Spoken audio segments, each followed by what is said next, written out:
Whenever I experienced a loss or had someone betray me in my past, I didn't fight the battles that were going to keep me stuck in my past.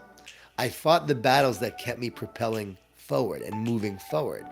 And I think so often we fight the battles that will cause us to be stuck in the past rather than fighting new battles. So I would walk away from partners who stole from me and, for instance, took a fourth of what I should have gotten in terms of money, and I moved on. And because I did that, I now had the energy and the wherewithal to fight new battles and let go of that old battle. Because of that, I literally turned that little money that they gave me, a fourth of what I should have gotten, into 10 times what it was, and now 100 times based on what I've built in my life and career. So I want people to not fight battles that keep them stuck in the past. I want you to fight new battles that you'll have to fight to go forward.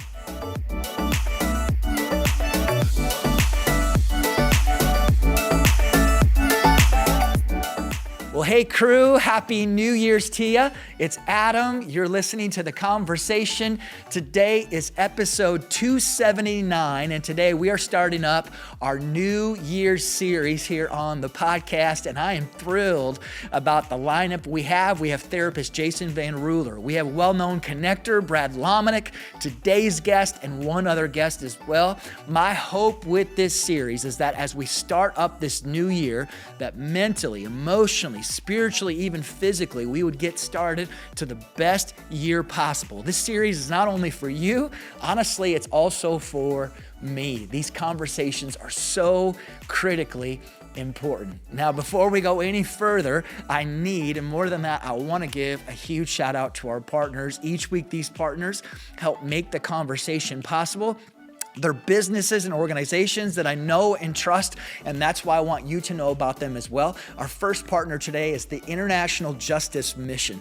If you are not familiar with IJM, I feel so honored that I get to tell you about them. Friends, the reality is people all over the world living in poverty are uniquely vulnerable to the risk of violence like trafficking and slavery, violence against women and children. Well, IJM works to rescue these people out of this violence, out of this slavery, taking special care of survivors from the moment they are rescued all the way through their healing and restoration. And friends, to do this, if you're listening right now and you want to take part in this incredible story that IJM is a part of, please think about becoming a Freedom Partner. A Freedom Partner is someone who gives and supports the work of IJM on a monthly basis. My wife and I, we are Freedom Partners, and honestly, I'm proud and honored to say that I'm a Freedom Partner. And so if you want to find out more about being a Freedom Partner, please go ijm.org. Go to ijm.org, find out more about being a Freedom Partner. More than that, sign up and become a Freedom Partner today. Our second partner today is Vern Ide Mitsubishi, and Vern Ide is a growing employee-owned company that strives to deliver dreams and transform lives. And Vern Ide's goal is excellence in everything that they do. And friends, as a customer myself, my wife and I, we've purchased our last 3 vehicles from Vern Ide. I cannot speak more highly of them. Over the last couple of weeks, somehow I've managed to run over 2 different nails and ended up with flat tires. And so I've brought my Outlander to them. Their service is top notch. Whether you're looking for an Outlander like I drive, whether you're looking for an Acura, a Chevy, a Honda, a GMC, a Ford, regardless of what kind of vehicle you're looking for, Vern Ide will most likely have it. And no matter where you live, Vern Ide will ship it to you. Go visit vernide.com. Again, that's vernide.com. Well, as I shared, today's new series is for New Year's, and our guest today is one of the most positive people that I know. Jon Gordon himself is on the podcast. I am so excited for you to hear this conversation. Jon is a best-selling author and keynote speaker.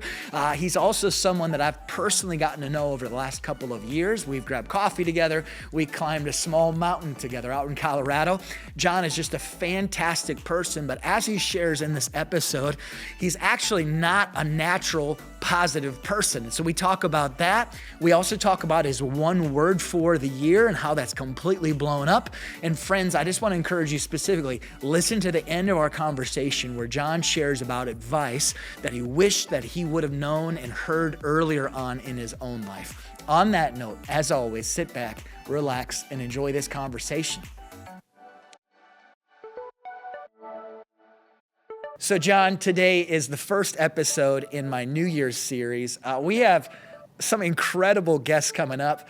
I wanted to have you, though, for two specific reasons. First off, you're one of the most positive people to be around. Not just the things you say, I want to clarify that, not just the things you say, but one of the most positive people to be in the same room with, which is totally different. There's a lot of people who say good things, but then you're in the room with them and it's like, oh, that's different. You're so positive to be around. And then secondly, I want to talk about your one word challenge. And I was thinking about this with your one word challenge, John. You know something becomes epic when a concept is even bigger than one person.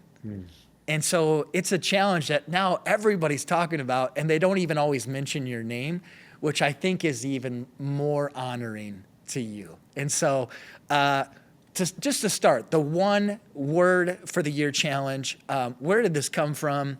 What was your first word? Just kind of start there. Well, one, thanks for saying I'm positive because I'm not always positive. So I do appreciate that.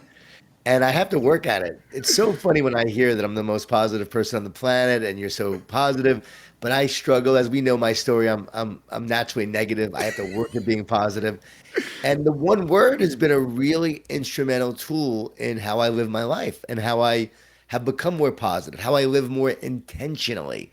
It's And good. that came from my good friends Dan Britton and Jimmy Page. So I'm not the creator of the one word idea. They are. Yeah. They've been doing it now 25 years, walking through life together, sharing their one words with each other every year. So they would do it. Then they brought their families into it. And every New Year's, they would actually do paintings of their words for the year with their Yeah. families as well. So each family member creates a painting with their word. Then they'd put these words up, these paintings up on the walls of their house and their kitchen, and they would see it every day as a reminder to live their word. So they told me this probably 18 years ago. And when they told me the idea, I started to do it in my own life with my family. Whoa. So so you came across it. Do you remember the first time you had a word? Like, what did that begin to look like? Like, why was it so impactful to you? Because they're like, John, one word is powerful. One word brings clarity and focus. And now we say, since we wrote a book together, me and Dan and Jimmy, one word can change your life. One word gives you meaning and mission, passion and purpose. And it's not just picking a good word, it's picking a God word, a word that is meant for you, a word that is meant to shape you and mold you. So the first word that I ever chose was purpose. And I say I chose it. I really didn't choose it. I asked God, I prayed, hey, God, what's my word? And purpose came to me. I wanted my purpose to be greater than my challenges. That's And good. my wife chose the word intentional. She wanted to be more intentional as a mom. I remember my kids' words, was positive. My son picked the word positive, and he needed to be more positive. And my daughter needed more motivation, and she picked the word motivation. Because she needed to motivate herself because my motivation wasn't working for my daughter. And so just doing this as a family for the first time was powerful. And then Adam, I would get up in front of audiences and share with all my sports teams, with the companies I work with, the massive companies and school districts, and share this. And everyone started to do it and say how practical it was, how powerful it was, how it impacted their life. And I know because it impacted my own life. Yeah. So the first year of purpose, and then every year I pick a new word. And I can remember the years according to the word that I chose that year. And that word will mold you and shape you and develop you because we believe that God has a word that is meant for you. He spoke It's the great. universe into existence with words, right? It's a word. Jesus is the word. Well, guess what? God gives you a word that will mold you and shape you. And when you pray on it and you're open, it's amazing. Adam, I had a friend who was an atheist, and I said, hey, pray on it. He goes, well, I don't pray. I said, okay, well, reflect on it. and and just say out loud to the world, to the to whatever you want to say, to just say out loud, I'm open. Bring me a word. And the atheist said, somehow, man, that word came to me out of the blue. I'm like, oh, it's amazing. It was like almost like God had a word for you or something. I love that. I also love how your kids were like, pick the word like motivate. I don't know if, were you like whispering in their ears as they're sleeping? I think Probably. for my daughter, this is two words, less sassy is what I'll be whispering it into her ear. Okay. So okay, that sounds great. How do you find your word of the year? Like, again, get the book. If you somehow don't have the book, go get the book first off. But walk me through that. Because if I'm skeptical, Yeah. by the way, my word for 2024, enjoy. And I ended up, so I've been doing John Acuff, a guy that become friends with, love John so much. One of my goals that I have been doing since July 1st of this year is looking for one thing every day that I enjoy. Enjoyment doesn't come natural for me. Drive Right. comes natural for me, not enjoy. And so that was my word. And then I'm like, gosh, I want to put a goal around this to even look for it more. But if I'm skeptical, where do I start? How do I find a word? And by the way, that is a great concept, and I love Acuff. John is a great guy, and he's all about goals. And when you take action and do things that bring your word to life, that's when you experience the power of this. Like you start Seriously. looking for your word. How do I live my word? How do I make it a part of my daily life? Like the year I chose serve, or I would say that word chose me. Yeah. That was the year I looked for ways to serve. When I was on airplanes, I was like, how can I serve? Because I travel so much as a speaker. And what I was doing was I was helping people put their bags the overhead bins. And then I would help people bring their bags down from the overhead bin. And I always I love that. would do it that year. And I still do it to this day from that year I picked serve.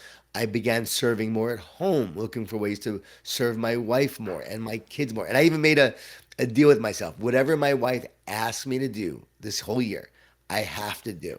Now, I didn't tell her this.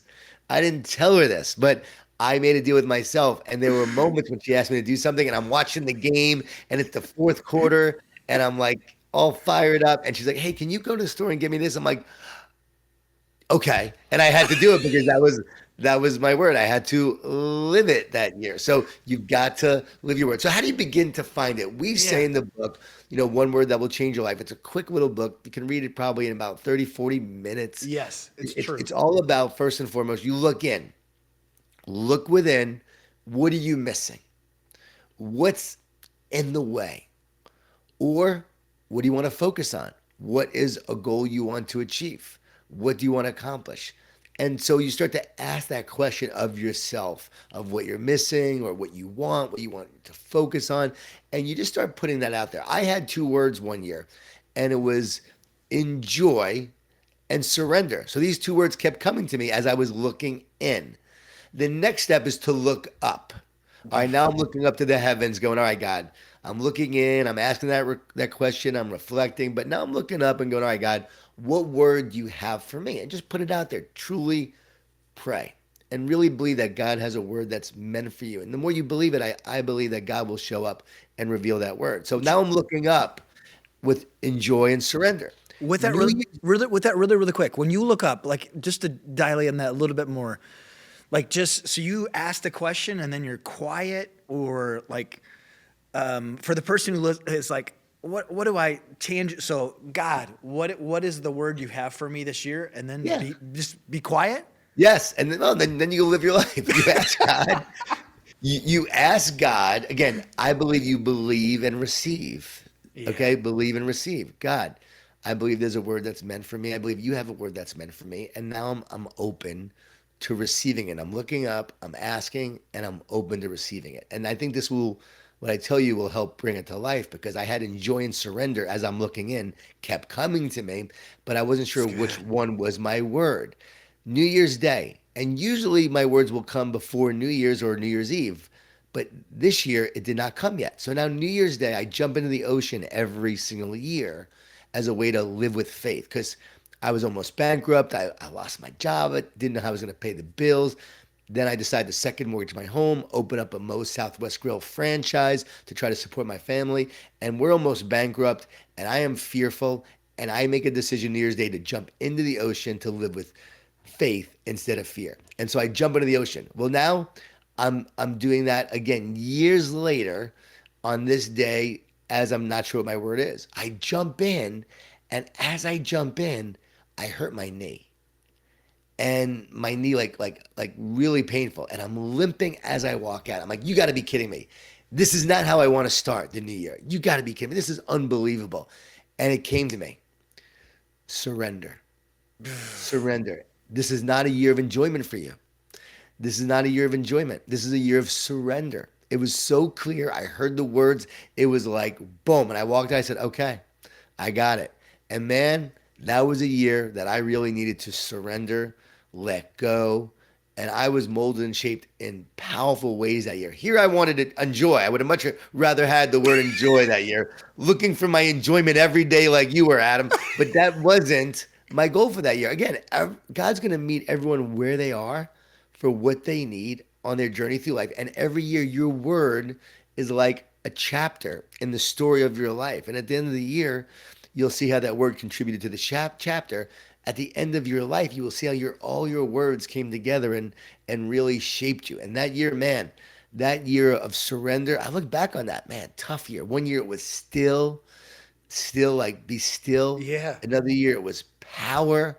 I needed greater power and not my own power. Another year was whole.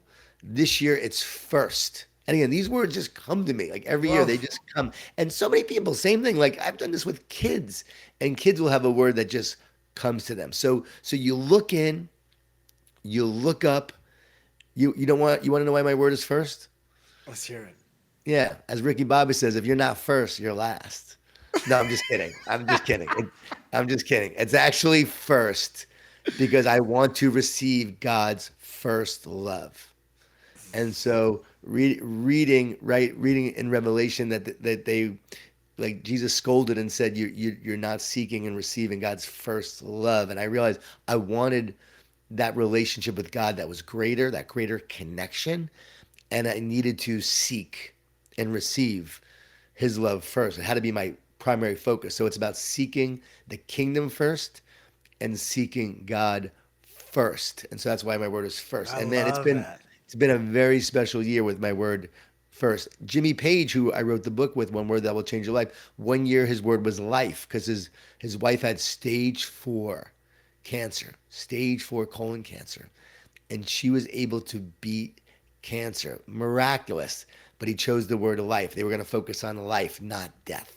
And Ugh. that was a powerful word for them. And I hear people's words all the time, and I love receiving what people's words are and why they chose them and what it means to them. And here's the key.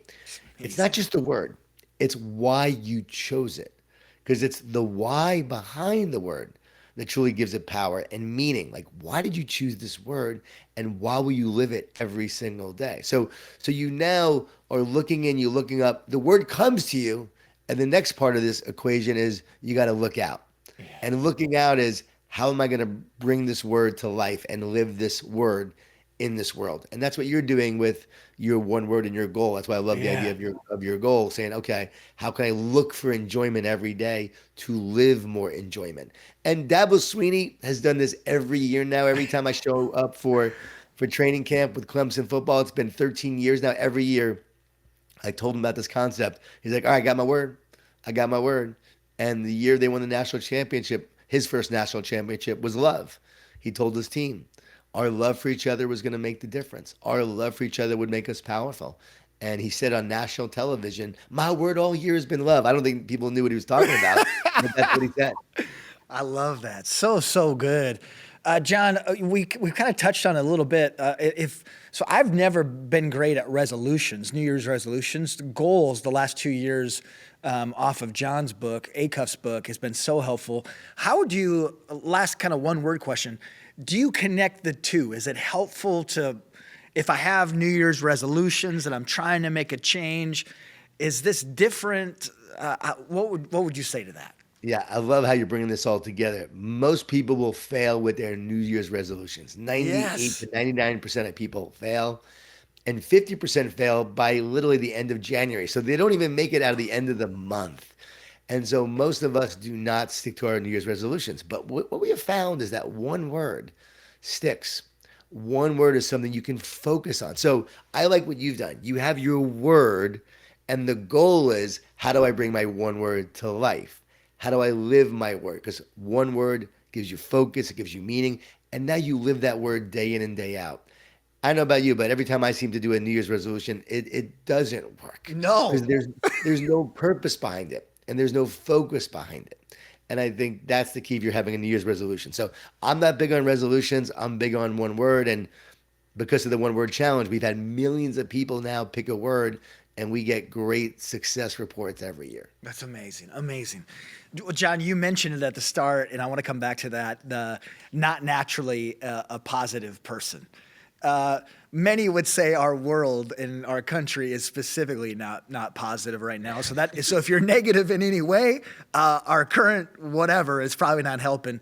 What changed in you, like, to become more of a positive person, and any word to our universe right now when it comes to if we're looking ahead at this year and it's like, how do I don't want to be jaded. I don't want to Right. be angry every single day. I don't want this advice into that. So what Yeah. changed in you, and what would you say to humanity?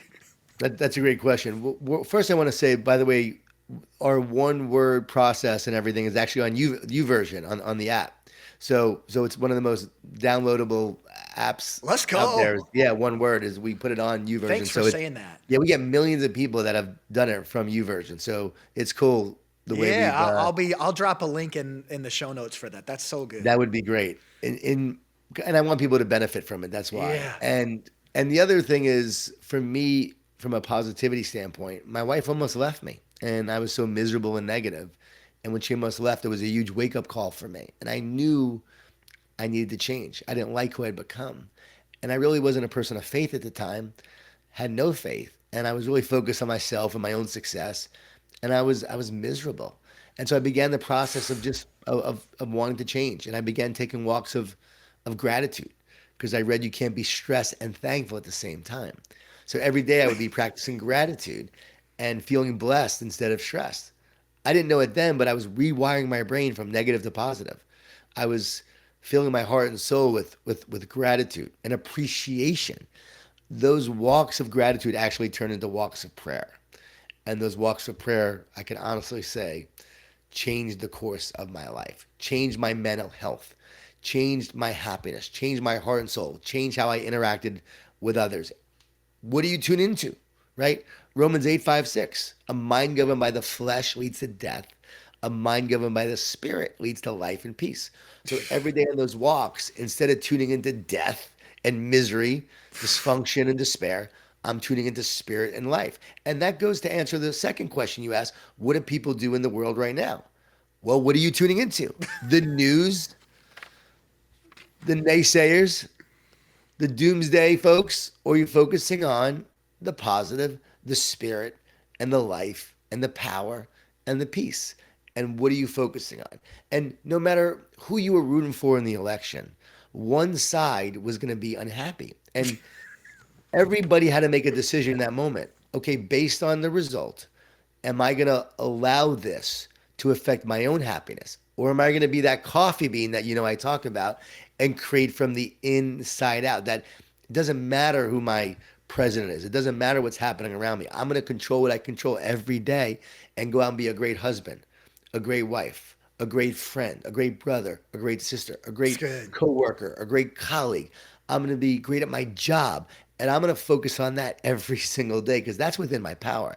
And if I do that, I'm going to create a great life. And that's my advice to people. Be positive every day. Focus on love. Focus on serving others. Focus on caring. Focus on your own mental health. And know that in connection, we heal. And in disconnection, we actually will find dysfunction. So it's really about connecting with others through love. And the media wants to make you fearful. The world will try to actually turn your world upside down and cause you to be more and more worried, anxious, and stressed. And you're not meant to go through life that way. You're really meant to go through life with power, with peace, with confidence and courage. And really, you can decide how to live every day like that. Jon, so good. So really practical. On your crappy days, what do you do to snap out of it? Like just when it's like, oh my gosh, can another annoying thing Hit me. I hate those days, Oh, and they happen, and they happen to all of us. So when I'm going through it, I remind myself, this too shall pass. It's just temporary. It's just temporary. It's not going to last. Just get through the day and talk to as few people as possible. So because you're not in a great state, and you know what? This is not a day to talk to people. So just don't wait till you are feeling a little bit better. You're gonna have those days and those moments.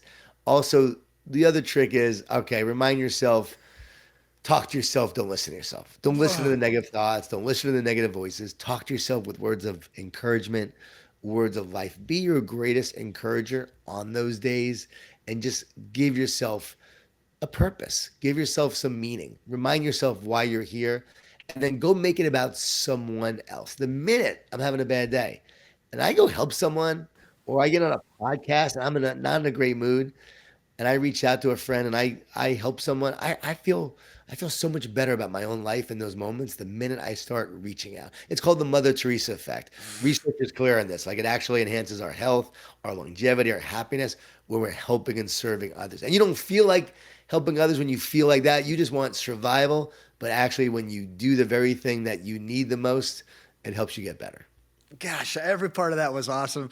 I envision on my rough days running away from my wife before I say something to her. I'm like, I'll be back in 10 minutes. I promise. We just can't talk right now. I'll tell my wife, no, I'm like, honey, I am not in a great state right now, and so you probably don't want to be around me right now. And we're 27 years of marriage.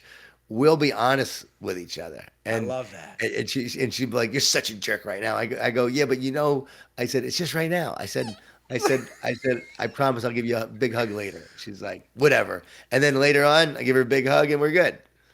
That's good. That is good. Last question, and this might be self-seeking. What do you currently know now that you wish you would have known? I'm 42. When you were 42, is there anything? When I was young like you. When I Anything? was Oh, young like you. anything? Just like life-wise, leadership-wise, impact-wise, anything that comes to mind that you're like, gosh, I wish I would have known this. There's so many things that I've been thinking about lately. And, I gave a recent talk at an event I did with Ed Milet. It was called A Day With. And I talked I about heard how that. to, I heard that was phenomenal, by the way. it was an incredible event. It really was special, like really special. It was not just about leadership and business, but it went about life. It went about relationship. It was a really healing day for a lot of people. It was So like good. a business event, and somehow it became a church service. and and one guy said, I gotta tell you, this was the most godly room I've ever been in my life. And he said, I grew up in a Baptist church. So I don't know if that means Baptist churches aren't like loving places, but I think they are. I've never been to a Baptist church, but I believe this room was just a very loving, kind church. You're a pastor, you would know better than I me. love it. I love it. That's good. Yeah, so that was special about that. So what I was talking about was how to get to the next level, and how to go even higher, right? So you get to that next level, and you got to go even higher. And to do that, your integrity, your character must be able to bear the weight of your responsibilities, failures, and successes. And if they're not, you will not be able to go to the next level. So many people try to get to the next level, but if they don't have the character and the integrity, they actually wind up having their foundation crumble. And I see that way too often. And here's another one that I know now It's good, to be John. true. And I didn't realize what I was doing then, but whenever I experienced a loss or had someone betray me in my past, I didn't fight the battles that were going to keep me stuck in my past. I fought the battles that kept me propelling forward and moving forward. And I think so often we fight the battles that will cause us to be stuck in the past rather than fighting new battles. So I would walk away from partners who stole from me and, for instance, took a fourth of what I should have gotten in terms of money, and I moved on. And because I did that, I now had the energy and the wherewithal to fight new battles and let go of that old battle.